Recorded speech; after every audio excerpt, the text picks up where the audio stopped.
Assalamu alaikum, hello everyone and welcome to IQ Star Education।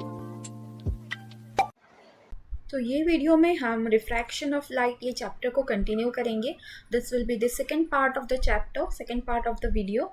And इस video में जो first time आए हैं, let me tell you this that हमने ये हमारा 6th चैप्टर है and along with first, second, third, fourth and fifth ऐसे पांचों भी चैप्टर साइंस 1 के कंप्लीट हो गए हैं। सो मैंने इसकी एक प्लेलिस्ट बनाई है, I will provide you the link in the description box along with the link of the Science 2 playlist as well। Science 2 के playlist भी चालू है जिसकी लिंक में भी आपको डिस्क्रिप्शन बॉक्स में प्रोवाइड कर दूँगी, so you can go and check it out, it will be very helpful.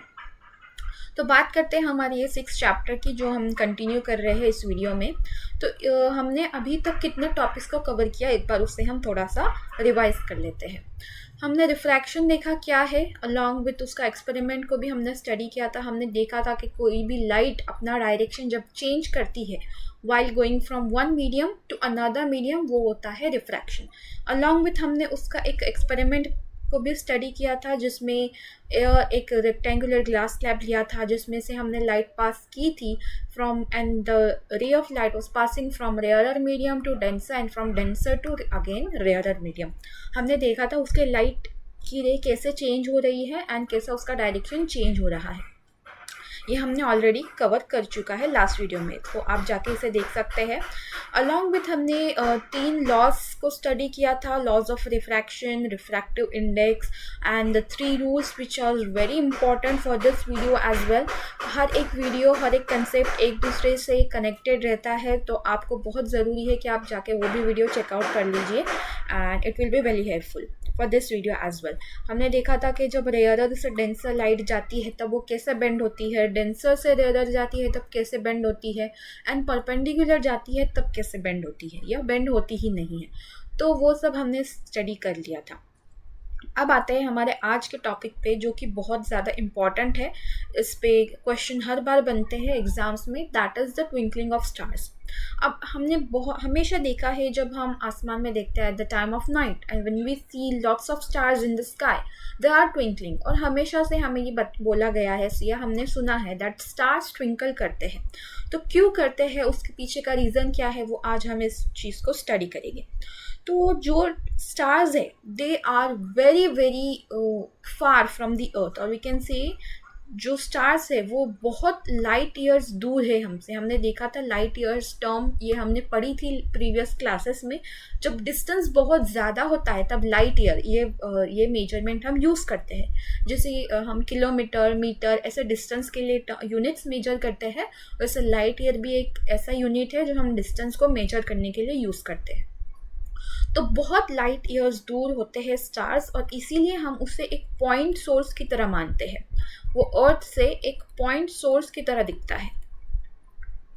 तो हम कह सकते हैं कि स्टार्स जो है वो पॉइंट सोर्स है हमारे लिए, और उसके जब रे ऑफ लाइट हम पे पड़ती है तो वो कुछ इस तरीके से चेंज होती है। तो उसके पहले आपको पता होगा कि हमारे अर्थ की जो एटमॉस्फेयर है, जो लेयर है, उसमें बहुत सारे लेयर्स आते हैं, जैसे एक्सोस्फीयर है, थर्मोस्फीयर है, मेसोस्फीयर है, स्ट्रेटोस्फीयर है, ट्रोपोस्फीयर है, व्हाटएवर इट इज़। तो बहुत सारे लेयर्स हैं, और जो पहले के लेयर्स है, लाइक स्टार्टिंग के लेयर्स जो अर्थ से सबसे दूर है, वो कहलाते हैं ऑप्टिकली रेयरर मीडियम। लाइट के लिए वो ऑप्टिकली रेयरर मीडियम हो जाते हैं, और जो नज़दीकी अर्थ से नज़दीक है, सबसे नज़दीक के लेयर्स है, उसे हम बोलेंगे optically denser medium. So we can say जब यहाँ पे पॉइंट सोर्स से जब हमारी तरफ लाइट आ रही है तो वो कुछ इस तरीके से आएगी। यहाँ पे नॉर्मल होगा, वो लाइट बेंड होगी, देन वापस यहाँ पे जब वो अपना मीडियम चेंज करेगी then again it will be bend, then फिर अपना मीडियम चेंज करते बाद वो बेंड होगी बिकॉज वो रेयरर से डेंसर जा रही है।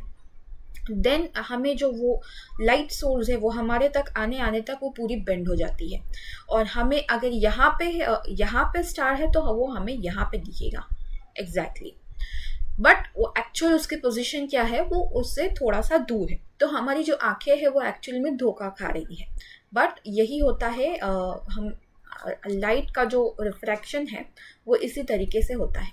अब ये तो हमने देख लिया कि उसकी पोजीशन चेंज हो गई, बट वो ट्विंकल क्यों करते हैं।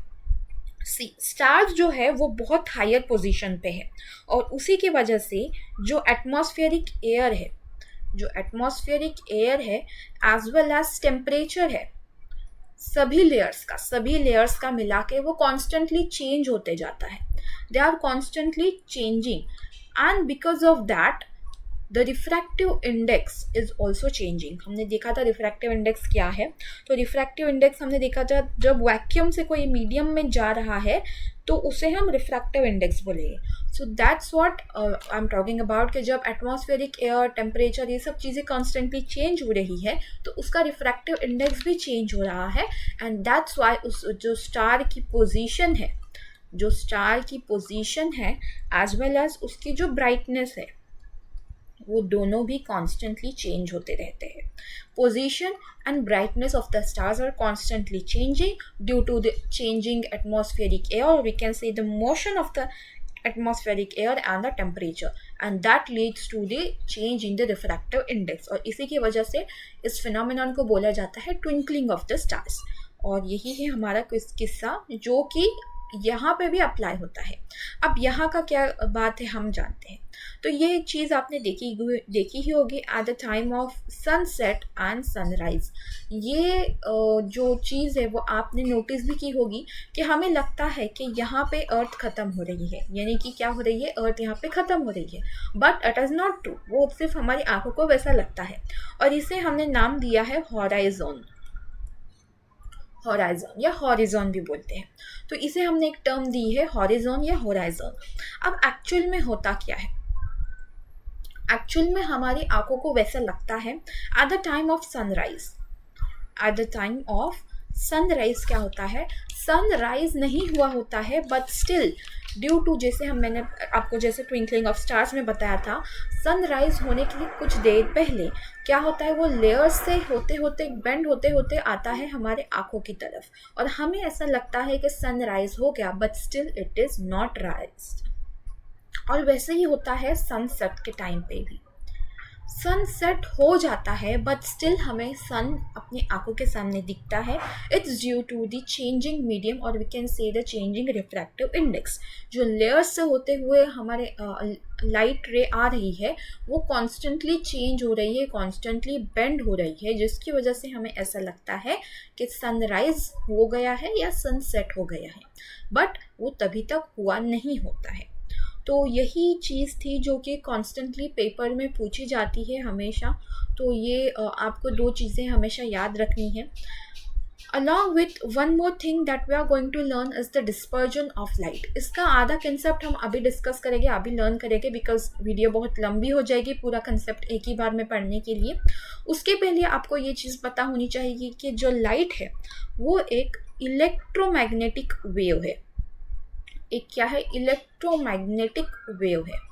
इसे हम इलेक्ट्रोमैग्नेटिक वेव कहते हैं क्योंकि ये एक वेव फॉर्म में आती है, बट इसका वेव के जो बोलते हैं हम वो कुछ इस तरीके से दिखाई देता है। अब इसकी वेव को हम कैसे स्टडी करेंगे, जो एकदम टॉप मोस्ट पोजिशन होती है, एकदम ऊपर की पोजीशन जो कि एक मैक्सिमम लेवल पे होती है, उसे हम पीक नहीं बोलेंगे, उसे हम क्रेस्ट बोलेंगे। The more suitable word is crest. और सबसे नीचे की जो नीचे का जो पॉइंट है जो कि एकदम मिनिमम लेवल पे आता है उसे हम ट्रफ बोलेंगे। क्या बोलेंगे, ट्रफ बोलेंगे। अब एक क्रेस्ट और एक ट्रफ को मिला के बनता है वेवलेंथ, या हम कहेंगे एक कुछ इस तरीके से, ऐसा और ऐसा, ये होता है एक वेवलेंथ जो कि एक रेस्टिंग पोजीशन पे होता है। अब इस पिक्चर में आपको कितने वेवलेंथ दिख सकते हैं, सो लेट्स काउंट इट। यहाँ से यहाँ तक एक वेवलेंथ, यहाँ से यहाँ तक एक वेवलेंथ, और यहाँ से यहाँ तक एक वेवलेंथ। कोई तो इस पिक्चर में टोटल 3 वेवलेंथ है। वन मोर टाइम, अगर हम इस तरीके से काउंट करें, 1, यहाँ से 2, और यहाँ से कुछ इस तरीके से ऐसा नीचे जाएगा तो 3, तो टोटल कितने हो रहे हैं, अगेन 3 वेवलेंथ हो रहे हैं। तो इस तरीके से वेवलेंथ को काउंट किया जाता है। अब हो गई वेवलेंथ की बात। अब वेवलेंथ को हम ऐसा भी बोल सकते हैं कि शॉर्टर वेवलेंथ भी होते हैं एंड लॉन्गर वेवलेंथ भी होते हैं। शॉर्टर वेवलेंथ जब उसका हम डिस्टेंस कम कर दे ट्रफ का और क्रेस्ट का, तो वो शॉर्टर हो जाएगी। जब हम ट्रफ का और क्रेस्ट का लेंथ ज़्यादा कर दे तो वो लॉन्गर हो जाएंगे। तो लॉन्गर वेवलेंथ और shorter wavelength, I hope so आपको इन दोनों का डिफरेंस पता चल गया होगा। अब क्या होता है, हर एक लाइट रे की अलग अलग वेवलेंथ होती है। We can say that gamma, X-rays, ultraviolet rays have shorter wavelength and infrared rays, microwaves, radio waves, इन सब के जो wavelength है वो longer होती है।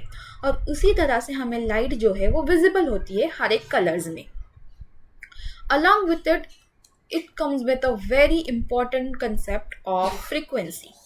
अब हमने देखा है अब हर चीज़ को हम मेजर करते हैं, तो क्या हम वेवलेंथ को भी मेजर कर सकते हैं? Of course we can measure it. तो कैसे? तो एक पॉइंट रखा, फिक्स किया जाता है और उस टाइम पे कितने वेवलेंथ उससे पास होते हैं उस चीज़ को काउंट किया जाता है। अब उसी the number of waves that pass a fixed point in a given time is its frequency, और वही कहलाती है उसकी फ्रीक्वेंसी। कितने टाइम में उस पॉइंट से कितने वेवलेंथ पास होते हैं in a fixed particular amount of time is its frequency.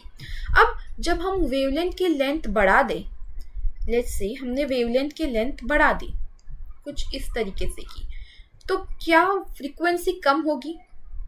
Yes, जब हम वेवलेंथ की लेंथ बढ़ा दें, किसी भी वेवलेंथ की लेंथ हम बढ़ा दें, तो यहाँ पे क्या हो रहा है, फ्रीक्वेंसी कम हो रही है। So we can say that wavelength is inversely proportional to frequency.